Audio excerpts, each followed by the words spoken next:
देश आजाद भइल मिलल आजादी, राज के बात बाटे सबके बता दी। हो देश आजाद भइल मिलल आजादी, राज के बात बाटे सबके बता दी।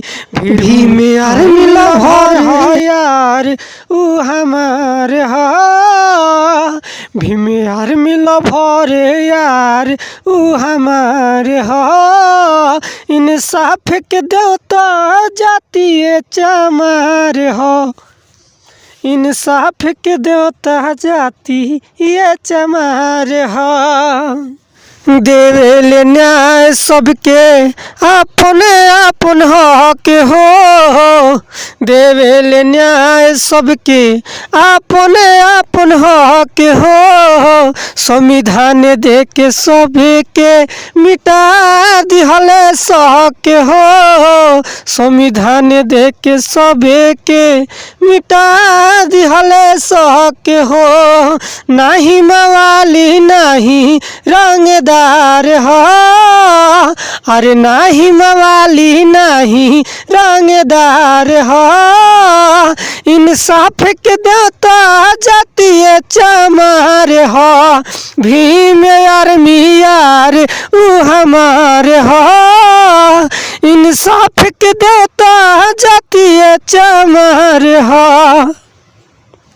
देश आजाद भइल मिलल आजादी, राज के बात बाटे सबके बता दी। हो देश आजाद भइल मिलल आजादी, राज के बात बाटे सबके बता दी।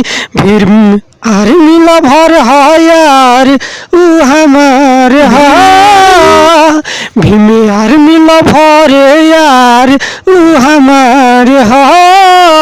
इंसाफ के देवता जातीय चमार हो, इंसाफ के देवता जाती ये चमार।